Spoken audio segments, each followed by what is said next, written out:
Hello guys, এসো চটপট কয়েকটি প্রশ্ন এবং উত্তর দেখে নিই যা তোমাকে ডব্লিউবি সেট এক্সাম ক্র্যাক করতে সাহায্য করবে।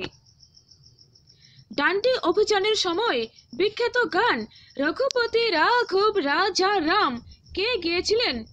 1. ওঙ্কারনাথ ঠাকুর, 2. বিষ্ণু দিগম্বর পলুস্কর, 3. মল্লিকার্জুন মনসুর, 4. কৃষ্ণ শঙ্কর পণ্ডিত। এখানে সঠিক উত্তর হয়ে যাবে অপশন 2, বিষ্ণু দিগম্বর পলুস্কর।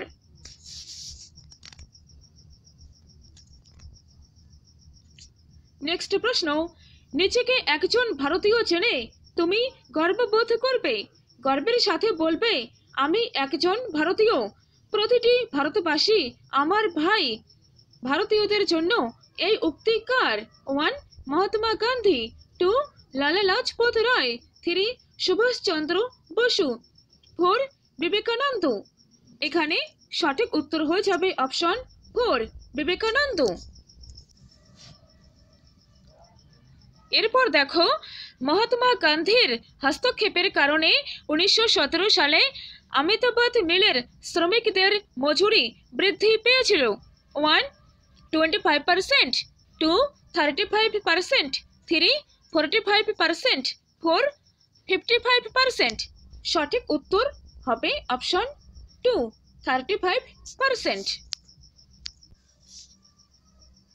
নেক্সট প্রশ্ন দেখো, আজাদ হিন্দ ফৌজের বন্দী সেনাদের বিচারের সময় ভারতের গভর্নর জেনারেল কে ছিলেন?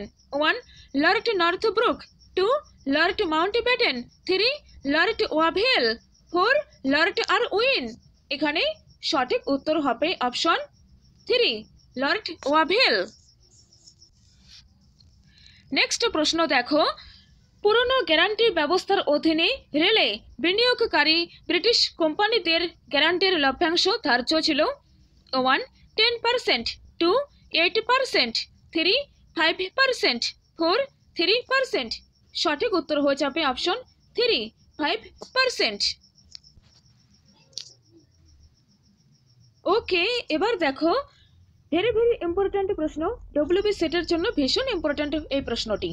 ব্রিটিশ পার্লামেন্টে প্রণীত 1935 খ্রিস্টাব্দের ভারতের শাসন আইনকে বলা হয়েছিল দাসত্বের সনদ, চার্টার অফ স্লেভারি। কে এই আখ্যা দিয়েছিলেন? 1. ডক্টর রাজেন্দ্র প্রসাদ, 2. বল্লভ ভাই প্যাটেল, 3. জওহরলাল নেহেরু, 4. মহাত্মা গান্ধী। সঠিক উত্তর হবে অপশন 3, জওহরলাল নেহেরু। তো থ্যাংক ইউ ডিয়ার ফ্রেন্ডস। আরও প্রচুর এমসিকিউ রয়েছে, তুমি ভিডিও লিস্টে গিয়ে তুমি দেখে নিতে পারো। আর এই এমসিকিউগুলো তোমাকে direct WB set exam crack করতে অনেকটাই এগিয়ে নিয়ে যাবে, অনেকটাই সাহায্য করবে। তুমি নিশ্চিন্ত রূপে এইগুলো দেখো, তুমি সত্যিই উপকার পাবে।